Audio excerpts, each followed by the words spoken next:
Nous avons parfois attendu des heures, en vain. De rendez-vous manqués en fausses promesses d'interview, il nous a fallu plusieurs semaines pour établir des contacts, pour comprendre les codes, le langage des Anonymous. Anonymous n'est pas une organisation, une partie ou même un mouvement. Anonymous n'a pas de leader, pas de gourou, pas des idéologues. Même si nos armes sont plus faibles que les leurs, nous sommes beaucoup plus nombreux. Et surtout, nous sommes très motivés. C'est un avantage dans notre lutte pour la liberté. Personne ne nous arrêtera, nous serons toujours là. Pour moi, ce sont des gamins irresponsables. Ils se fichent des dégâts collatéraux. Les pouvoirs n'arriveront pas à vaincre Anonymous. La force d'Anonymous, c'est d'être suffisamment varié, mouvant, élastique, pour rester sur le champ de bataille quoi qu'il arrive. On peut très bien imaginer un groupe terroriste qui se servirait du nom d'Anonymous pour initier une action. Nous nous battons pour vos libertés. Nous sommes anonymes. Nous sommes légion. Nous ne pardonnons pas. Depuis quelques mois, ils sont partout. Ils bloquent des sites internet. Foule anonyme, ils manifestent dans les rues avec un slogan. Nous sommes légion. Les Anonymous sont jeunes, disséminés partout dans le monde et ils communiquent entre eux via Internet sur des réseaux discrets, secrets même. C'est dans ces canaux de discussion que nous avons pu établir le contact. Ils sont méfiants, il nous a fallu du temps pour enfin rencontrer l'un d'eux.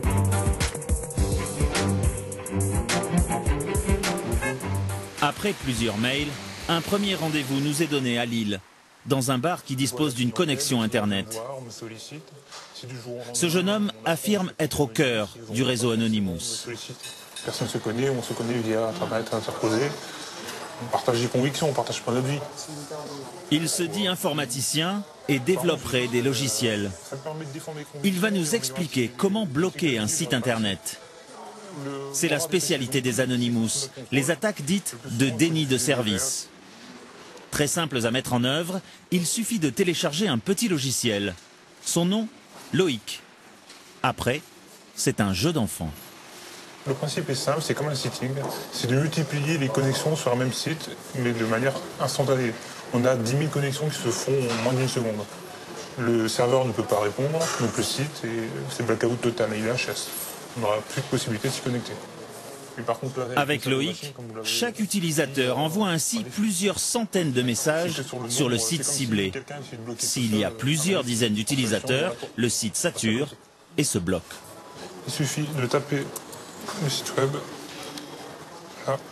Un gros bouton vert, c'est très simple pour l'utilisateur, elle a qu'à cliquer dessus pour lancer l'attaque. Et donc là, qu'est-ce qui se passe en fait ? Là, il se passe des millions de connexions qui vont se faire dans un laps de temps de 10 à 20 minutes, ça dépend des connexions. Et en multipliant ce nombre d'utilisateurs de ce logiciel, on peut faire tomber un site web. On a eu les sites des majors, de Sony, tous les majors qui sont passés.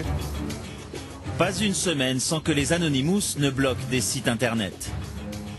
Sites gouvernementaux ou commerciaux, nous avons essayé de contacter les entreprises victimes de ces attaques. Personne n'a voulu répondre sur les Anonymous ou sur les dégâts occasionnés. On ne souhaite pas s'exprimer sur ces trucs depuis quelques mois. En tout cas, notre directeur informatique ne voulait pas. Ah oui, parce que la plupart des gens qui me disent non, ils me disent non parce que pas par superstition. Par quoi? Par peur peut-être aussi qu'Anonymous ça les énerve d'autant plus. Enfin, je veux dire, c'est un jeu du chat avec la souris et si on se met devant, paf, on va encore s'en prendre pas la gueule, quoi. Les Anonymous font peur et leur symbole de ralliement n'arrange pas les choses. C'est un masque étrange. C'est le visage de Guy Fawkes, un catholique anglais opposé aux protestants, exécuté en 1606 pour avoir tenté de faire exploser le Parlement. Une histoire qui inspire le film V pour Vendetta, un héros anonyme qui se bat contre un gouvernement injuste et sanguinaire. Et c'est bien ce symbole que les Anonymous ont voulu s'approprier. Mais quels sont les combats dont ils se réclament aujourd'hui? Pour le savoir, il faut remonter un peu le cours de l'histoire d'Internet. Nous sommes au cœur de Paris, Dans ce bâtiment ultra sécurisé se cache un data center. Sur 5 étages, 6000 mètres carrés de serveurs informatiques. Ici, on stocke toutes les données de grandes entreprises françaises comme des banques ou des grands magasins. Benjamin Bayard est un des précurseurs français de l'Internet. Tout ce que vous voyez, ce sont plein d'opérateurs différents. Un data center comme ça, c'est l'alimentation d'une ville moyenne. Cet expert en télécommunications nous rappelle comment est né le réseau mondial. Ils sont venus très très tard. L'armée américaine avait commandé une étude pour fabriquer un réseau militaire indestructible, y compris en cas de guerre nucléaire. On leur a livré les plans, il se trouve que c'était les plans d'Internet et que ça répond à cet objectif-là. C'est indestructible. Par contre, Internet répond à un deuxième objectif qui n'était pas demandé par les militaires, c'est incontrôlable. Parce que c'est indestructible, c'est incontrôlable. Puisque vous ne pouvez pas l'éteindre, vous ne pouvez pas empêcher les gens de s'en servir, vous ne pouvez pas contrôler ce qui se passe dessus. Les militaires abandonnent le projet, mais il est récupéré par des universitaires qui veulent échanger des informations. Et en 1983, c'est la naissance d'Internet.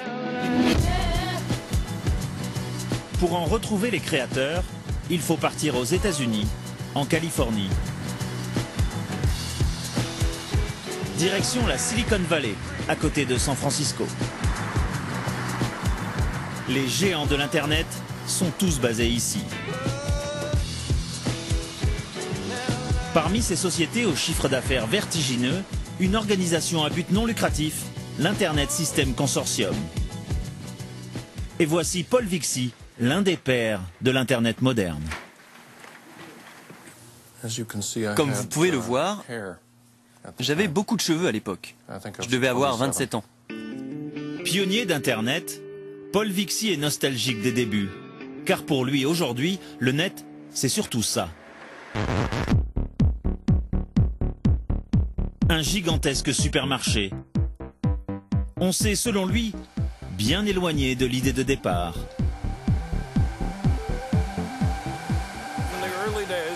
Au début, le réseau servait surtout aux chercheurs universitaires. Ils pouvaient s'échanger des fichiers et des emails entre chercheurs. N'importe qui pouvait le faire, et on s'échangeait tout entre particuliers, d'ordinateur à ordinateur. On n'aurait jamais imaginé au début qu'il y aurait des sites commerciaux sur Internet.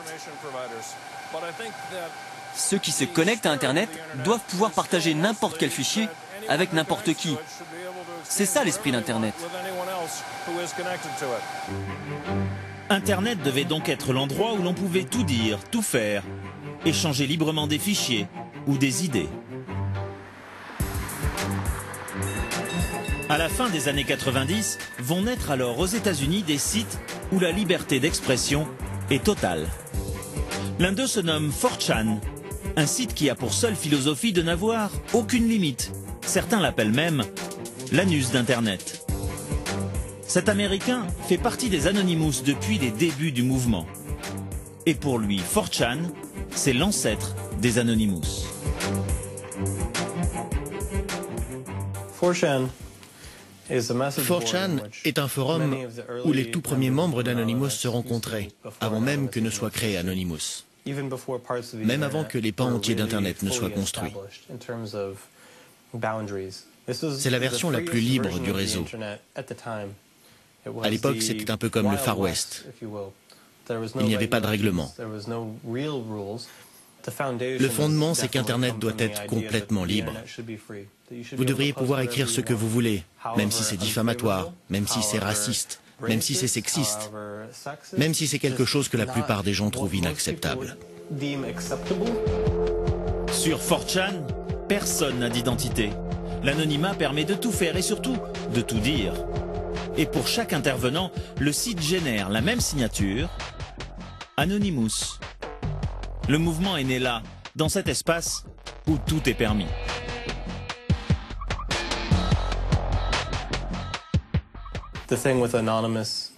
Le truc avec les Anonymous, c'est qu'ils ont décidé qu'ils n'oublieraient pas, qu'ils n'abandonneraient pas le combat pour garder ce que le cœur d'Internet doit être, c'est-à-dire l'Internet libre. Alors les Anonymous ont grandi avec l'idée qu'ils allaient dorénavant combattre tous ceux qui ne voulaient pas de la liberté d'expression sur Internet. Ils veulent en finir avec ces gens-là. Combattre la censure sur Internet, c'est la mission que se sont donnés les Anonymous. Un événement va leur permettre de sortir de l'ombre et l'église de Scientologie va en faire les frais. En 2008, une vidéo de Tom Cruise apparaît sur le web. Dans cette interview de près de 10 minutes, il fait l'apologie de l'église de Scientologie et raconte comment elle a changé sa vie.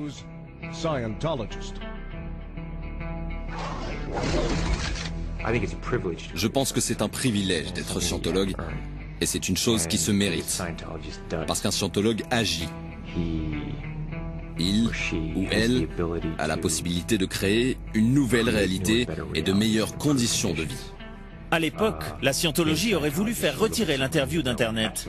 Mais les Anonymous voient dans cette tentative une volonté de censure insupportable. C'est une vidéo qui a fuité et dans laquelle Tom Cruise décrit les philosophies et les concepts internes de l'église de Scientologie. Ce qui s'est passé, c'est que la sécurité de l'église de Scientologie, réalisant que cette vidéo avait été rendue publique, a essayé de la retirer d'Internet, de la faire disparaître. Par chance, dans les premiers groupes d'Anonymous, la plupart des membres avaient bien compris la valeur de ce genre d'informations. Ils voulaient forcer les gens à rendre des comptes. Et ils ont donc décidé de faire des copies de la vidéo. Quiconque essaye de se mettre en avant et de dire « je contrôle l'information, je contrôle Internet, je contrôle la liberté d'expression », pour nous, c'est simplement inacceptable. Au final, l'église de Scientologie a perdu le combat. Diffusée sur des dizaines de sites par les Anonymous, la vidéo de Tom Cruise est aujourd'hui toujours disponible sur Internet.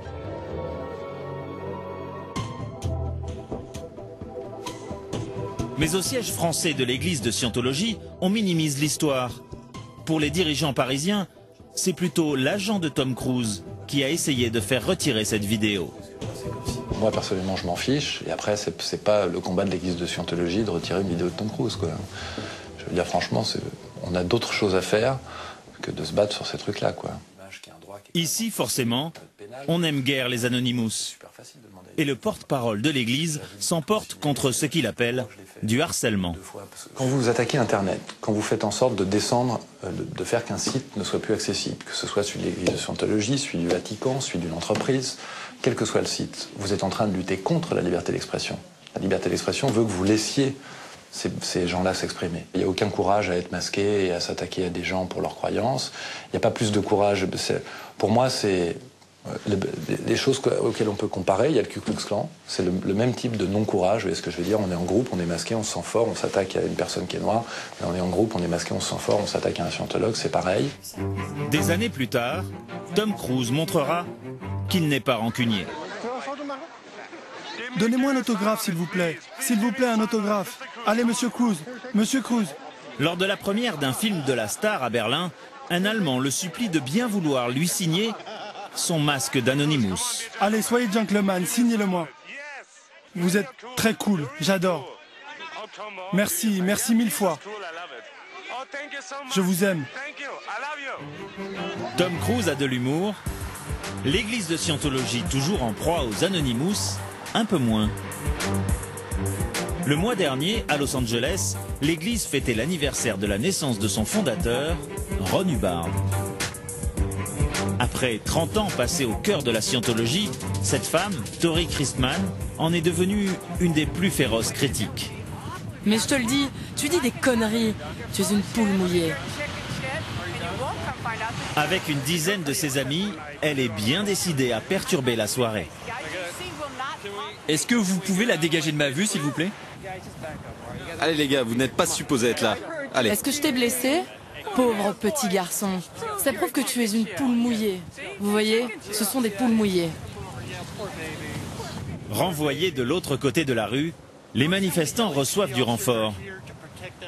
Ancienne scientologue, elle aussi, devenue Anonymous, cette jeune femme est venue prêter main forte. Pourquoi vous êtes-vous lancé dans ce combat contre la scientologie? Parce que j'ai vu de l'intérieur ce qu'ils font. J'ai quasiment passé ma vie entière dans la scientologie et j'ai travaillé pour eux. Mais tout cela ne comptait plus quand j'ai décidé de quitter l'Église. Ils m'en ont voulu. Tori Christman, elle, sait ce qu'elle doit aux Anonymous. Grâce à eux, dit-elle, elle s'est sentie moins seule dans son combat. Avant que les Anonymous n'apparaissent en 2008, il n'y avait que 5 ou 10 personnes qui osaient parler, et même dire leur nom.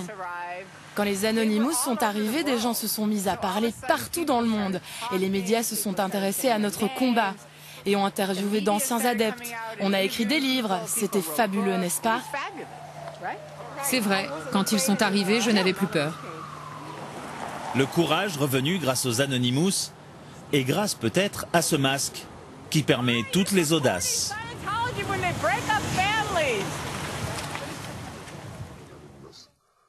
Cet homme est un ancien Anonymous. Il accepte de parler de ses camarades, mais masqué, toujours. Car selon lui, c'est de là que vient la force du mouvement. Pour les adversaires d'Anonymous, l'anonymat, c'est une manière de se protéger. C'est vrai. Mais au-delà de ça, le fait de se créer une fausse identité vous donne une liberté de parole totale.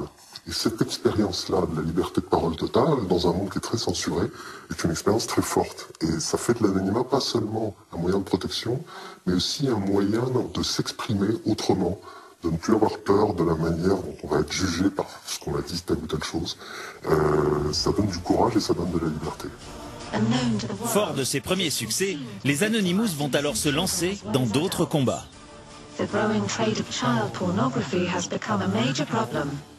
Cette fois-ci, la pédophilie est l'ennemi déclaré. Depuis quelques années, les Anonymous tractent ainsi les pervers sexuels sur Internet. Tout commence en 2007. Dans un forum de discussion, un internaute décide de se faire passer pour une adolescente. Le but, inviter les éventuels pédophiles à se dévoiler. Et ça marche. Cet homme, un Canadien de 53 ans, engage la conversation. Conservé par les Anonymous, voici les captures d'écran de cette discussion. J'aime les hommes plus âgés. Et moi, j'aime les filles jeunes comme toi. Plus loin, il ajoute: tu as de beaux seins pour une fille de 13 ans.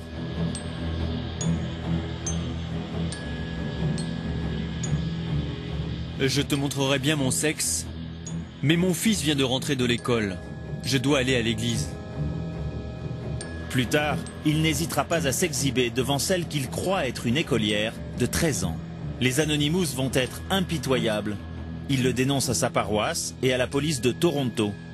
Quelques jours plus tard, il est arrêté et passera quelques années en prison. Depuis cette première victoire, il y a 5 ans, les Anonymous n'ont cessé de se battre contre ces pervers sur Internet.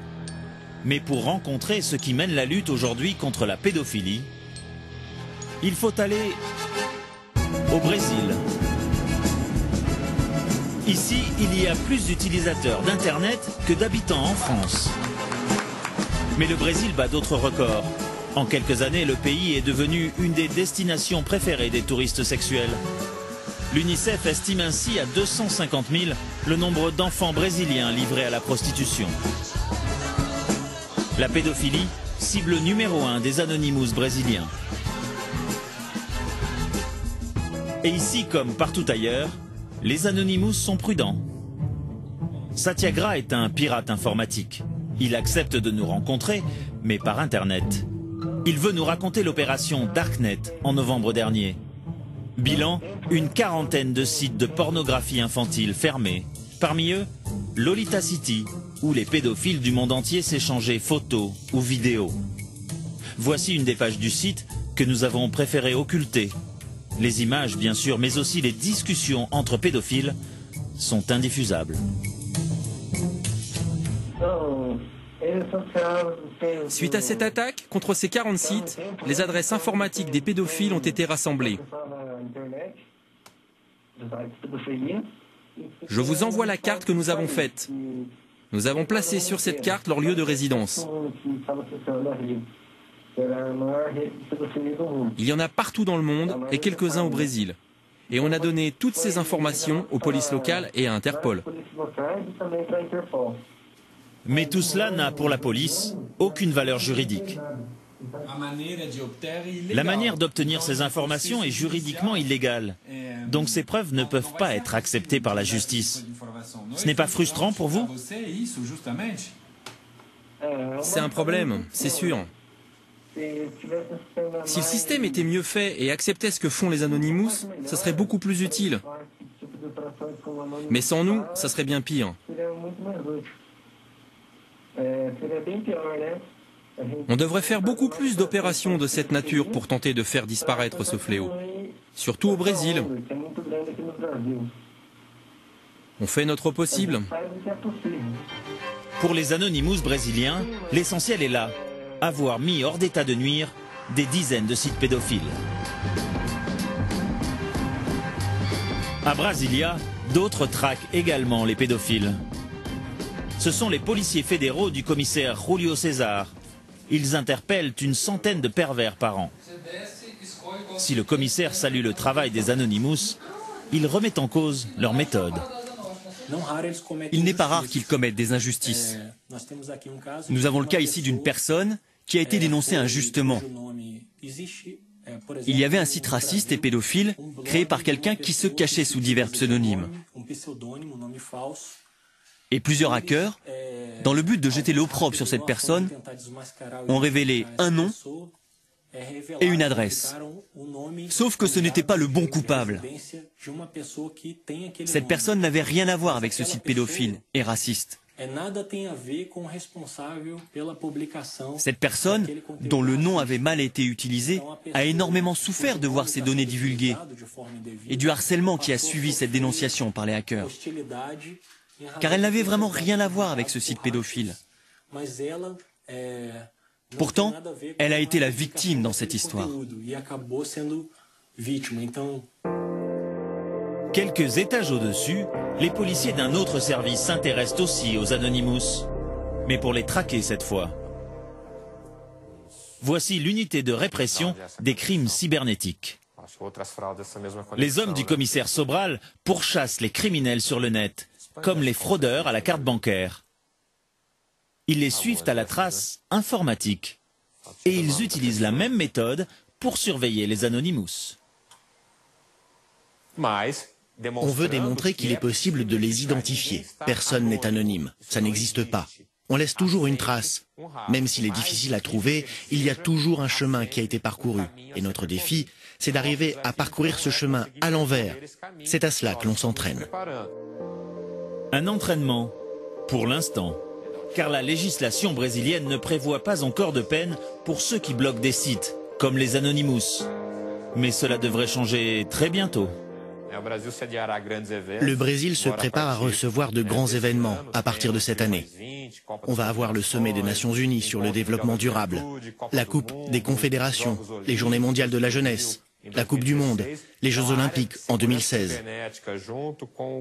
Ce qui fait que notre unité, avec le gouvernement, l'armée et les services secrets, nous travaillons tous pour que rien ne vienne perturber le bon fonctionnement de nos systèmes avant, pendant et après ces événements. Désormais considérés comme une menace potentielle, les Anonymous se savent surveillés. Pourtant, au Brésil, aux États-Unis, en Europe ou partout dans le monde, ils sont sortis de l'ombre pour se lancer dans un autre combat. Leur nouvel adversaire, les géants de l'industrie de la culture, qui viennent d'avoir la peau de Mega Upload. Un site internet qui permettait d'échanger facilement films ou musique piratée. Un site qui n'hésitait pas à embaucher les plus grandes stars de la chanson et du cinéma américain pour faire sa promotion. Et voici le créateur du site, Kim.com, de son vrai nom Kim Schmitz, accusé d'avoir spolié l'industrie du cinéma et de la chanson. Il est interpellé en Nouvelle-Zélande où il vit dans une des plus belles demeures du pays, une des plus chères aussi, estimée à 18 millions d'euros. Tous ses biens sont saisis, un hélicoptère, des voitures de luxe et 11 millions de dollars en cash. sur l'acte d'accusation du FBI, entre autres, racket, blanchiment d'argent et violation du droit d'auteur. Ce jour-là, après 31 jours de prison, il est enfin libéré. Je veux juste rentrer voir ma famille. Merci. Kim Schmitz risque 20 ans de prison. À des milliers de kilomètres de là, à Bangkok, un ancien employé français de Mega Upload est au chômage technique, comme il dit.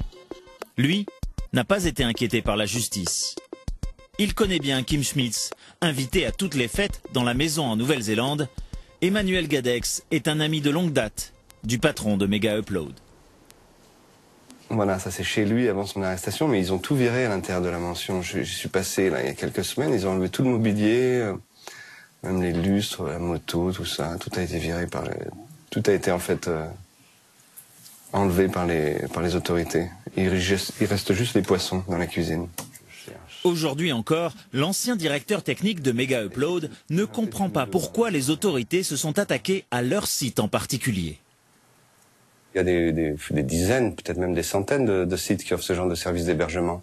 Il n'y a rien de spécial à offrir de l'hébergement sur Internet. Tout le monde en a besoin, tout le monde a besoin d'échanger des fichiers, des données, des films, des vidéos, tout quoi. Alors, pourquoi selon vous s'être attaqué d'abord à Mega Upload ? Parce que c'était le plus gros, et puis parce que la nature de son dirigeant, Kim.com, est quelqu'un d'assez flamboyant, c'était la victime parfaite, délit de sale gueule, c'était génial pour les autorités. Kim Schmitz, le fanfaron, qui devient ce jour-là le champion du monde d'un célèbre jeu vidéo. Kim Schmitz qui a peut-être manqué de discrétion aux yeux de l'industrie du cinéma. Les dirigeants de MegaUpload.com sont accusés d'avoir soustrait plus de 500 millions de dollars de manque à gagner à l'industrie culturelle, notamment à Hollywood.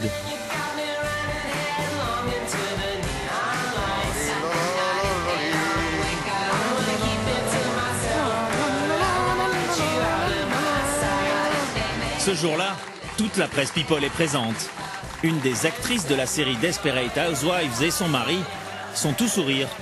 Ils inaugurent sur les célèbres trottoirs de la ville du cinéma 2 étoiles à leur nom.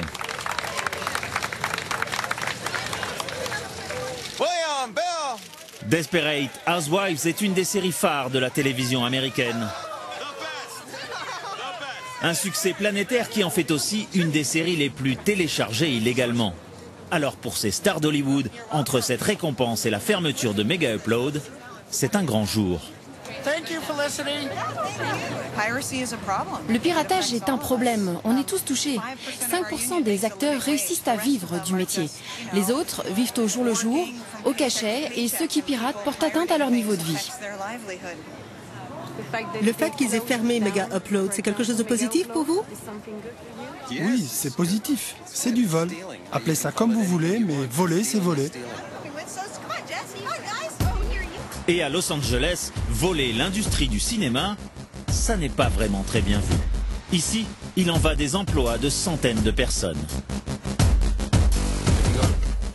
De la survie économique de toute une ville. Antoine de Cazotte vit à Los Angeles. Il est le producteur exécutif du film qui rafle toutes les récompenses cette année, The Artist.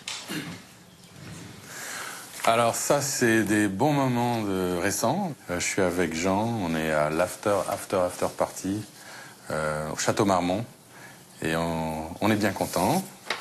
Ça, c'était le vendredi 25 à Paris avec Bérénice Bejo où elle a gagné le César. C'était aussi une belle journée. Ça, c'est avec Thomas Langman après la victoire des Golden Globes. Le producteur nous amène alors dans les décors de The Artist pour nous montrer qu'un tournage, ça coûte cher. Non, rien à voir. C'était complètement décoré différemment. Et là, c'est une scène du film qui a coûté cher? Alors, à Paramount, on a laissé quand même un chèque de 70 000 $. Mais c'est juste pour la Paramount. On n'a pas, là-dessus, il n'y a pas l'électricité, il n'y a pas le grip, la machinerie, il n'y a pas la consommation d'électricité, il n'y a pas les ouvriers, il n'y a pas les repas, il n'y a pas l'essence, il n'y a pas le parking. Et c'est juste 3 jours ici, 70 000 $. Bien sûr, les lampadaires électriques comme on voit maintenant, il n'y en avait pas. Bien sûr, le feu rouge n'existait pas. Donc on reconstitue la ville à l'époque où le film se passe. Et ça coûte cher, forcément. Eh ben, tout coûte cher. Vous voyez le nombre de personnels qui sont occupés à organiser les décors. Les salaires de ces gens-là se tournent autour de $17 de l'heure, quand c'est pas 30. Je pense qu'on a dû dépenser facilement $300 000 en décor ici.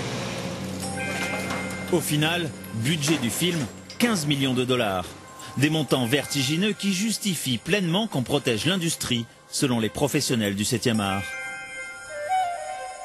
Alors, dans la ville du cinéma, dès que l'on évoque l'affaire Mega Upload devant un syndicat de producteurs, les sourires illuminent les visages.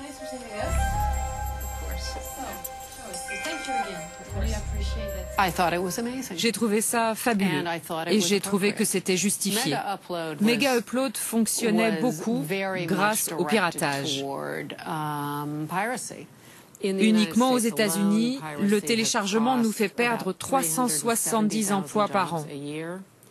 Des dizaines de millions de dollars en manque à gagner au profit de ceux qui travaillent dans l'industrie et entre 2 et 3 millions de dollars en impôts non perçus. En France, environ 10 millions d'internautes utilisaient régulièrement Mega Upload. Alors, à la fermeture du site, les habitués du téléchargement illégal ont donc dû trouver d'autres sources d'approvisionnement pour leurs films et séries préférées.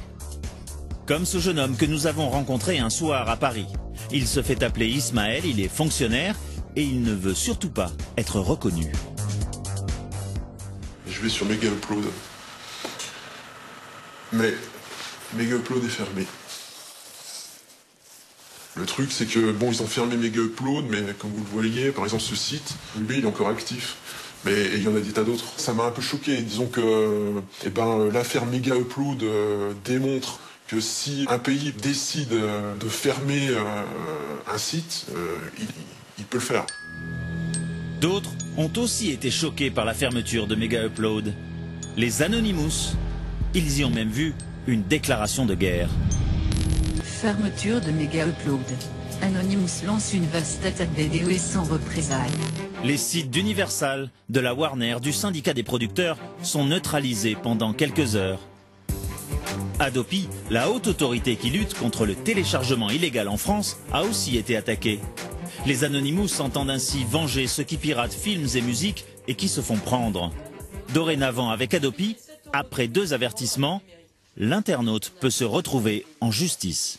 Voyez-vous, il y a eu 865 000 premières recommandations qui ont été adressées, je parle des chiffres de février, 75 000 secondes recommandations et 220 dossiers qui en sont à la 3e phase. Vous voyez cet effet un peu entonnoir. 221 personnes sur toute la France par rapport à l'usage que font certains d'Internet, ça semble assez peu. Alors il faut dire aussi une chose, c'est que ça n'est pas le but de la Commission de protection des droits que de s'inscrire dans un processus répressif, contrairement à ce qu'on a laissé entendre à une époque. Et cette pédagogie qui a été développée se poursuit et justifie le peu de dossiers qui ont été mis en 3e phase. Malgré ces 13 millions d'euros annuels de budget, la présidente l'avoue elle-même, la haute autorité essaye surtout de faire peur et d'éduquer. Mais sur Internet, en quelques clics, on trouve des petits logiciels qui permettent de contourner aisément la surveillance d'Adopi. Comment télécharger? Alors rien d'extraordinaire, mais comment télécharger sans se faire pécho? Pire, Adopi ne surveille pas l'essentiel, c'est-à-dire les sites d'échange les plus utilisés, comme Mega Upload. Retour chez Ismaël. Lui télécharge à tout va et il nous montre comment. À tous les contenus, j'ai téléchargé illégalement une série américaine qui se passe à la Nouvelle-Orléans. Dans cette série, je découvre un groupe, ça s'appelle Trombone Shorty. Je trouve très bien, donc je me suis dit, je vais le télécharger.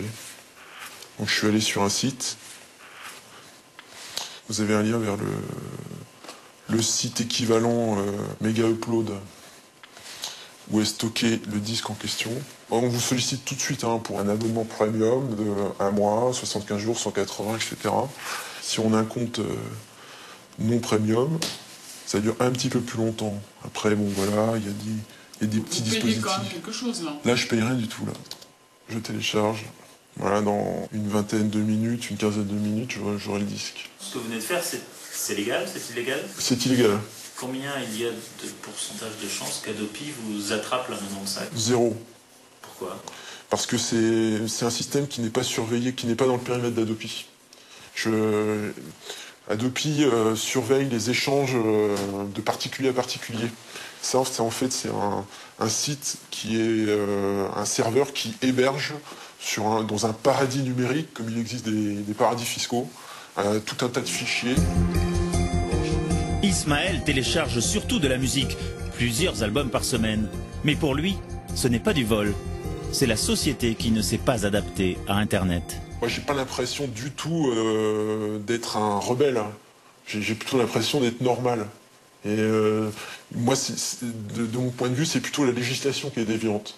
Le problème des systèmes répressifs contre le téléchargement, c'est de bloquer ou de brider ce plaisir, parce que c'en est un, de pouvoir partager nos découvertes. Je considère que brider mon droit au partage, c'est une atteinte à ma liberté. Trombone Shorty, il est là. Mais qu'en disent les artistes victimes du téléchargement? Tous affirment accuser une perte de revenus. 3, 4. Un groupe de rock parisien en a même fait une chanson. T'as ça sous le nez, t'as qu'à remplir ton panier. T'es frustré d'avoir jamais volé une orange. Avec les MP3, tu te venges. Ce petit groupe indépendant, les rois de la Suède, milite pour sa survie. T'es forgé une religion. Si je partage, je suis bon. Émulé grand. Dans leurs clips, ils se font entièrement dépouiller par des sites de téléchargement illégal, comme Pirate Bay ou eMule. Au nom, dit la chanson, de la liberté de voler. Ta liberté de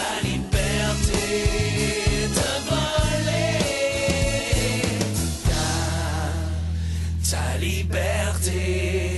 Ta liberté de voler.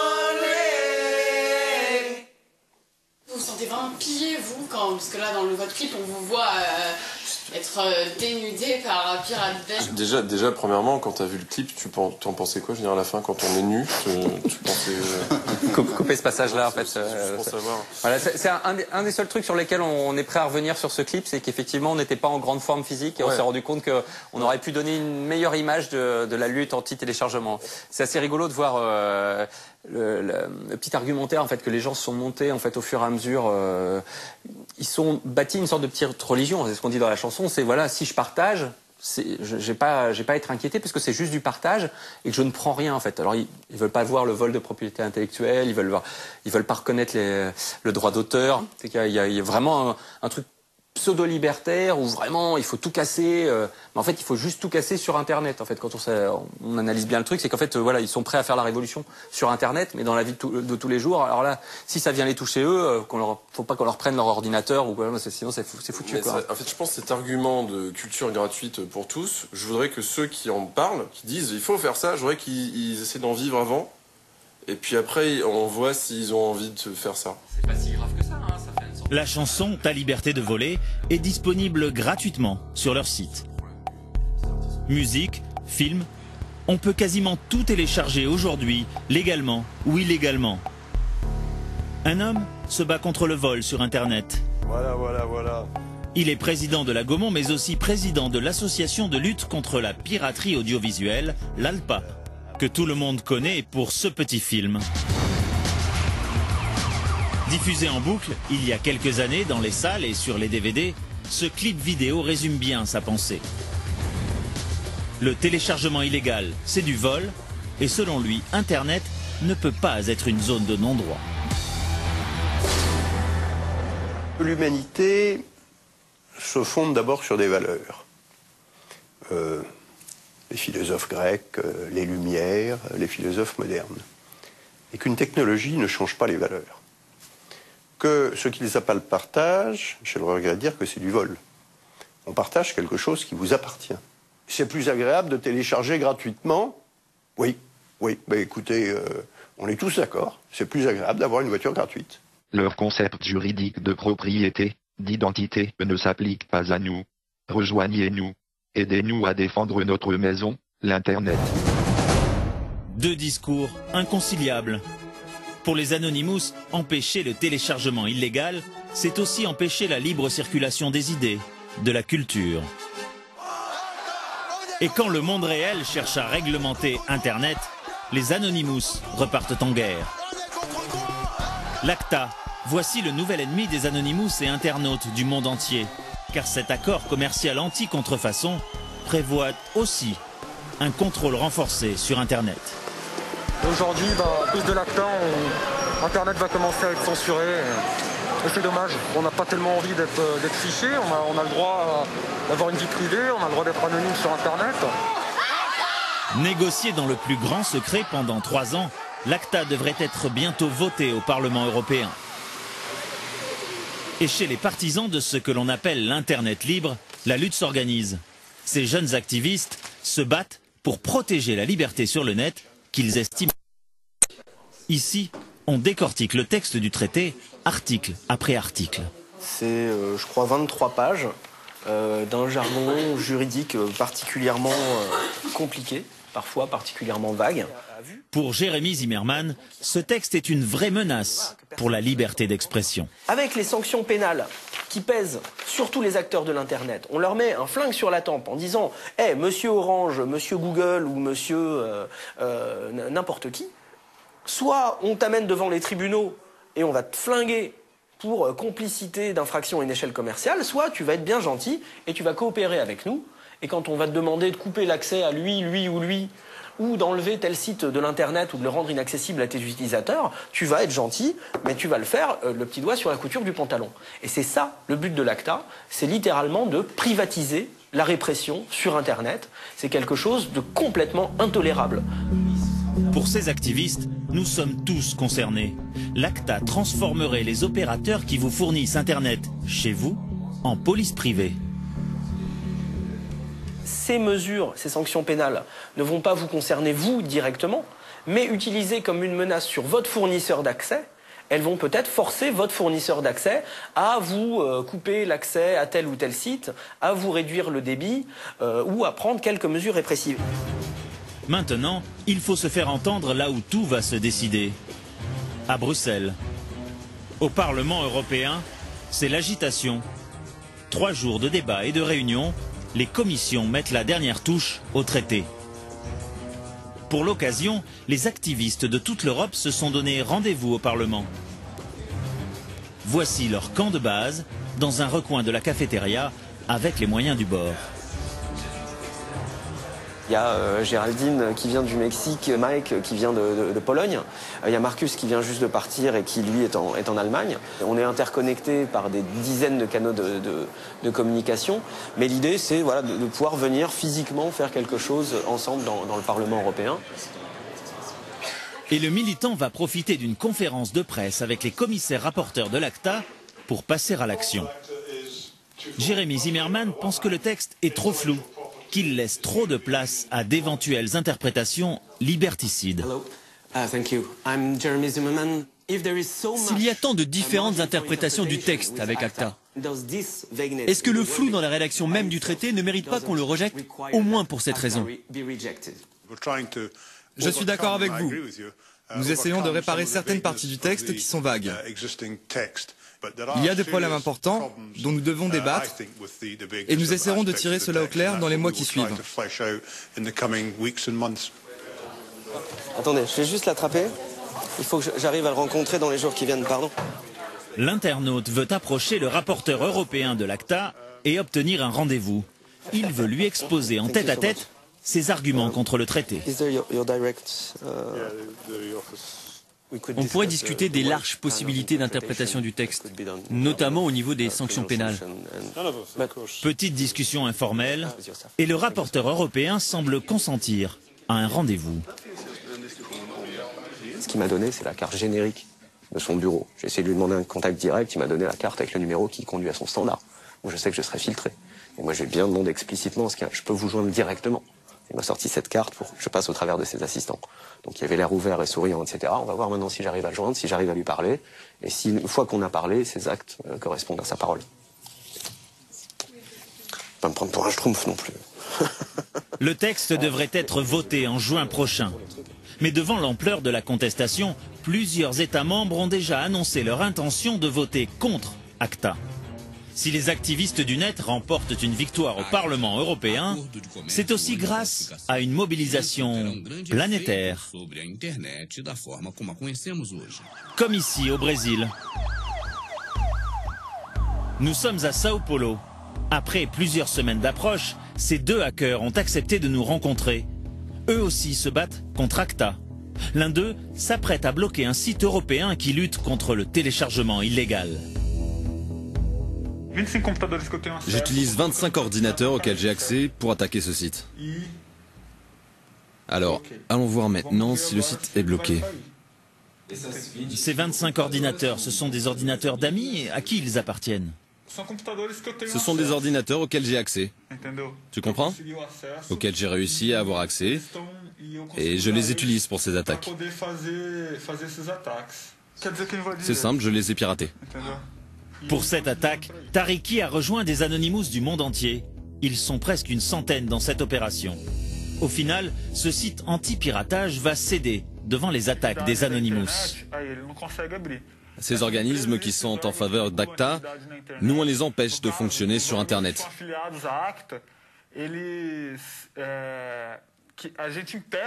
On empêche que leur site soit accessible. On ne provoque pas de dégâts physiques. Ils ne perdent pas d'argent. C'est juste qu'il est impossible d'accéder à ce site. D'une opération à l'autre. Depuis plusieurs mois, tous les Anonymous de la planète ont un nouvel ennemi. Le régime syrien. Même ici au Brésil. Les deux hackers sont en première ligne dans cette bataille sur le net. Nous avons réussi à nous introduire dans le site du ministère de la Défense syrien et nous avons modifié la page d'accueil. Nous avons passé le message aux compagnons là-bas. Ils se sont chargés d'écrire le texte en arabe et nous l'avons mis sur la page. Pendant 2 à 3 heures, les personnes qui voulaient accéder à ce site ne voyaient que cette page, celle que nous, les Anonymous, avions modifiée. C'est notre façon de protester. Une action symbolique parmi tant d'autres pour soutenir la résistance syrienne grâce à Internet. Donc là, c'est une vidéo de 5 minutes qui montre des manifestants sur lesquels on tire à balles réelles lors d'une manifestation. Lui n'est pas un Anonymous. Il fait partie d'un autre groupe d'activistes du net, les Télécomics. Pas de masque, mais pas d'identité pour autant. Ce jeune homme se fait appeler Hawkin. Là, c'est un compte Twitter qu'on suit, d'un Syrien donc. Là, il vient de signaler qu'il y a une explosion à Barzeh, au sein de Damas. Depuis 1 an, ce hacker passe tout son temps libre à se battre sur le net contre les services de sécurité syriens. Le gouvernement de Bachar el-Assad utilise des outils de surveillance et d'enregistrement d'activités sur Internet pour pouvoir suivre ce que font les activistes, cartographier les réseaux, trouver qui est en contact avec qui, arrêter ces personnes-là, les torturer pour agrandir leur liste de gens à arrêter, etc. Alors il travaille jour et nuit pour sécuriser l'accès à Internet des opposants syriens. Pratique, leur fournir des outils, leur fournir des compétences pour qu'ils puissent utiliser Internet de manière un peu plus sécurisée. Toujours pour communiquer entre eux, pour pouvoir s'organiser et pour pouvoir après réussir à faire sortir des messages sans forcément mettre leur vie inutilement en danger. Ainsi, Hawkin et ses amis ont-ils créé TBS, Télécomics Broadcasting System. Avec du smartphone. Un site internet devenu le principal relais des images tournées chaque jour par la résistance syrienne. À la pointe de l'aide aux révolutions arabes, les activistes du net ont acquis à force un poids politique dans le monde réel.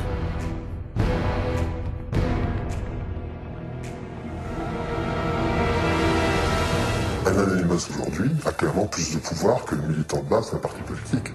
Il a plus de pouvoir à l'intérieur du mouvement parce qu'il est absolument libre, alors que le militant de parti politique qui fait ce qu'on lui dit. Il a plus de pouvoir parce que quand une opération se lance et que la presse entière dans le monde entier la répercute, c'est quand même autre chose que d'aller distribuer les tracts à la sortie du métro. Donc il y a un vrai pouvoir du militant d'Anonymous. Il y a un sentiment d'appartenance à quelque chose qui est efficace. Et ce nouveau pouvoir est forcément observé de très près par les gouvernements du monde entier. Ainsi, à la direction centrale du renseignement intérieur, le contre-espionnage français, si on ne considère pas encore les Anonymous comme une menace, le numéro 2 est malgré tout inquiet.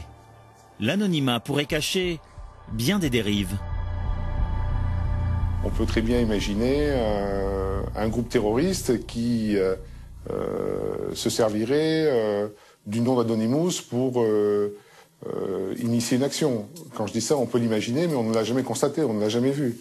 Donc en ce sens-là, pour nous, c'est nécessaire d'avoir une vigilance absolue pour être certain que derrière ce masque d'Anonymous ne se cachent pas d'autres personnes ou d'autres groupes qui auraient des objectifs, je dirais, moins ponctuels que ceux que développe Anonymous. Dorénavant, toutes les polices du monde infiltrent le net, comme jamais. Ces derniers mois, en France, en Europe, en Amérique latine, aux États-Unis, près d'une centaine d'Anonymous ont été arrêtés, comme ici en Espagne. Mais il en faudra beaucoup plus pour impressionner ceux qui se disent légion. Et c'est par un nouveau défi qu'ils répondent. Depuis quelques mois circule sur le net une vidéo inquiétante. Un appel à révéler toutes les malversations du monde. Imagine we purchase a USB drive. Imagine we take it to our workplace is. Imagine we pretend we have to work late hours. Imagine we accumulate all sorts of evidences about illegal deeds. Ces preuves supposées de la corruption du monde, les Anonymous veulent les mettre en ligne. La date est déjà connue, le 21 décembre 2012 à 11h11.